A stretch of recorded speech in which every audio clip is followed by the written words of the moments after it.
안녕하세요. 임용선 목사입니다. 오늘 우리가 함께 나눌 말씀은 사도행전 2장 1절로 13절입니다. 함께 말씀 보겠습니다. 오순절 날이 이미 이름에 그들이 다 같이 한 곳에 모였더니 호련히 하늘로부터 급하고 강한 바람 같은 소리가 있어 그들이 앉은 온 집에 가득하며 마치 불의 혀처럼 갈라지는 것들이 그들에게 보여 각 사람 위에 하나씩 임하여 있더니 그들이 다 성령의 충만함을 받고 성령이 말하게 하심을 따라 다른 언어들로 말하기를 시작하니라. 그때에 경건한 유대인들이 천하 각국으로부터 와서 예루살렘에 머물러 있더니 이 소리가 나매 큰 무리가 모여 각각 자기의 방언으로 제자들이 말하는 것을 듣고 소동하여 다 놀라 신기하게 여겨 이르되 보라, 이 말하는 사람들이 다 갈릴리 사람이 아니냐? 우리가 우리 각 사람이 난 곳 방언으로 듣게 되는 것이 어찌 됨이냐? 우리는 바데인과 메데인과 엘람인과 또 메소포다미아, 유대와 갑바도기아, 본도와 아시아, 부르기아와 밤빌리아, 애굽과 및 구레네에 가까운 리비아 여러 지방에 사는 사람들과 로마로부터 온 나그네 곧 유대인과 유대교에 들어온 사람들과 그레데인과 아라비아인들이라. 우리가 다 우리의 각 언어로 하나님의 큰 일을 말함을 듣는도다 하고 다 놀라며 당황하여 서로 이르되 이 어찌된 일이냐 하며 또 어떤 이들은 조롱하여 이르되 그들이 새 술에 취하였다 하더라. 이 말씀은 이제 예수님께서 제자들에게 승천하시면서 약속하셨던 말씀, 즉 예루살렘을 떠나지 말고 아버지께서 약속하신 것을 기다리라. 그리고 그때 이제 성령이 임하시면 너희가 권능을 받고 예루살렘과 온 유대와 사마리아와 땅 끝까지 이르러 내 증인이 되리라. 그 말씀하신 그 약속이 성취된 내용입니다. 즉 오순절 성령 강림에 대해서 말씀하고 있습니다. 2장 1절에서 바로 이때가 오순절 날이라고 하고 있죠. 이 오순절 날이라는 것은 결코 우연이 아닙니다. 오순절은 구약 성경에서 77절 또는 초실절이라고 하고 또 우리가 흔히 말하는 맥추절이라고 하는 그 절기입니다. 이제 6월절이 바로 이스라엘의 3대 절기 중에 첫 절기이고 그 절기는 6월절은 하나님께서 이스라엘 백성을 애굽에서 구출하신 것을 기념하는 절기이죠. 이제 6월절에 예수님께서 십자가에 못 박혀 죽으시고 6월절 어린 양이 되셔서 우리가 그의 피로 말미암아 의롭다함을 얻게 되고 우리는 구원을 얻게 되죠. 그게 이제 6월절의 의미였고 이제 이 오순절 6월절로부터 이제 49일, 즉 7일회가 지나고 그 다음 주일이 바로 이제 오순절이 됩니다. 바로 이 오순절에 구약 성경에서는 이제 첫 열매를 거두는 시기였고 또 바로 이 오순절이 시내산에서 이스라엘 백성들이 하나님이 강림하시고 하나님의 그 율법을 받고 이제 언약을 맺은 그 날이기도 하죠. 바로 성령이 그들 가운데 임하시고 이제 그들은 처음 익은 열매가 되어지고 이제 처음 익은 열매가 있다라는 것은 이제 앞으로 또 많은 열매들을 거두게 된다는 뜻이죠. 그래서 이제 비로소 하나님의 나라의 새 언약 백성이 시작되어지고 마치 구약 성경에서 시내산에서 하나님의 강림하심과 함께 그들이 언약을 맺고 그 구약에 나타나는 그 언약 공동체가 세워졌던 것처럼 이제 새 언약 백성이 세워지는 날이 바로 이 오순절입니다. 그리고 그들이 이제 이 성령을 처음 받은 예루살렘에서 기도하는 가운데 성령을 받은 이들이 처음 익은 열매가 되어지고 그 열매의 역사는 오늘날까지도 계속 진행되어지는 거죠. 그래서 이 오순절에 아주 특별한 의미가 있다는 것을 우리가 기억해야 되겠고요.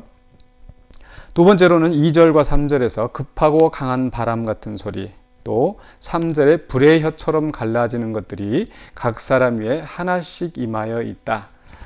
급하고 강한 바람, 또 불, 이런 것들은 바로 그 하나님의 임재하심을 표현하는 그런 요소들입니다. 그래서 시내산에서 하나님이 임하셨을 때 그 구름 가득하고 또 급하고 강한 바람이 일고 또 온 산이 불붙는 것처럼 된 역사가 있었죠. 그래서 하나님께서 임재하셔서 그 백성들 가운데 함께 거하시게 되는 것. 이제 언약을 맺어지고 성막이 지어진 후에는 바로 그 성막 안에 불기둥과 구름 기둥이 있게 됩니다. 하나님의 임재하심, 또 그 백성과 함께 동행하심을 눈으로 볼 수 있도록 하게 하신 거죠. 바로 이 오순절 성령 강림이 그런 의미가 있습니다. 이제 하나님께서 친히 그 영으로 우리와 함께 하시는 겁니다. 근데 구약 성경에서는 이제 성막이나 성전에 하나님의 임재하심이, 하나님의 이름이 있는 그곳에 있었지만은, 그러나 이제는 신약 성경에서는 그런 그 성막이나 성전 또는 이제 이 시대의 어떤 교회당 그런 어떤 장소가 아니라 이제 각 사람에게 믿는 성도들에게 임하여 있다라는 겁니다. 그래서 불의 혀같이 갈라져서 이제 한 곳에 있는 것이 아니라 이제 갈라져서 각 사람 위에 임하였다. 그러므로 이제 신약 시대에는 바로 우리 온 그 성도들 한 사람 한 사람이 하나님의 영이 우리 안에 거하시는 성전이 되는 것입니다. 하나님이 우리와 함께 하시면서 하나님의 역사하심이 우리 가운데 나타나는 거죠. 그것은 바로 요엘에서 약속하셨던 말씀, 이제 마지막 때 하나님께서 그 영을 부어주시겠다고 하는 그 약속이 성취되는 놀라운 일입니다. 그래서 급하고 강한 바람, 또 불의 혀처럼 갈라지는 것은 바로 하나님의 임재하심. 그리고 그 하나님의 임재하심이 이제 그 모인 모든 사람에게 이루어지고 또 이제 이것이 사도행전이 계속 진행되어질 때 각 사람들에게 또 심지어는 이방인에게까지 그 성령님이 임재하시게 된다라는 것, 이제 새로운 구원 역사의 시작을 알리는 중요한 내용입니다. 그리고 나서 이제 그 사람들이 성령 충만함을 받고 나서 이제 4절에 보니까 다른 언어들로 말하기를 시작하니라. 즉 방언을 말하게 되는 거죠. 근데 이 방언을 이제 어떤 방언인가? 바로 이 천하만국에 이제 흩어져 있던 그 사람들이 그 방언을 듣고 이해하였다는 거죠. 그래서 6절에 보니까 각각 자기의 방언으로 제자들이 말하는 것을 들었다. 그리고 신기하게 여기면서 우리 각 사람이 난 곳 방언으로 듣게 되었다. 또 11절에서도 우리가 다 우리의 각 언어로 하나님의 큰 일을 말함을 듣는도다 하고, 그래서 깜짝 놀라고 당황하게 되었던 거죠. 이 방언의 역사는 어떤 의미가 있는가? 바로 창세기 11장에서 바벨탑의 사건으로 인해서 온 그 인류가 그 언어가 혼돈하게 되어지고 언어가 혼잡하게 되어지고 그때로부터 이제 각 사람들이 흩어지고 또 각 지역에서 이제 따로 살게 되었죠. 그것은 이 인간이 하나님의 뜻을 어기고 하나님의 뜻과 상관없이 자기들만의 강한 그 제국을 세우려는 그런 뜻으로 바벨탑을 쌓고 또 큰 도시를 만들었었죠.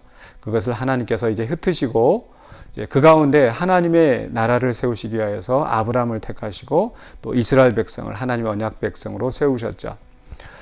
그런데 이제 사도행전 2장에 와서 이제 그것이 다시 이제 역전되어지는 겁니다. 이제 하나님께서 이제 새로운 역사로 하나님의 나라를 이 땅에 세우시고 그곳에 이제 모든 민족과 방언들이 통합되게 하시는 겁니다. 바로 예수 그리스도로 말미암아 이제 하나님의 나라의 새 역사가 시작되어지고, 그리고 성령이 그 예수님의 제자들 가운데 임하게 하시고, 그리고 그들로부터 이제 각 흩어져서 이제 하나님의 예수 그리스도의 복음을 선포하고 그들이 이제 하나가 되어서 하나님 앞에 나아가게 하는 거죠. 그래서 그들이 이 하나님의 큰 일을 말함을 듣는다. 즉 예수 그리스도의 복음을 비로소 듣게 되고 이제 그 예수 그리스도를 머리로 하는 하나의 교회로 세워지게 되는 겁니다. 이러한 큰 역사가 이제 바로 사도행전 2장에서 진행되어집니다. 흔히들 우리가 자칫하면은 이 사도행전 2장에 나타나는 그런 그 신기한 현상들, 이것들만 생각하면서 또 오늘 우리가 또 이렇게 성령 받기를 사모하면서 어떤 그런 현상에 심취하게 되는 그런 경향이 있는 것 같습니다. 그러나 그거보다도 더 중요한 것은 바로 이 성령의 역사하심이 하나님의 구원 계획에서 어떤 의미가 있는가?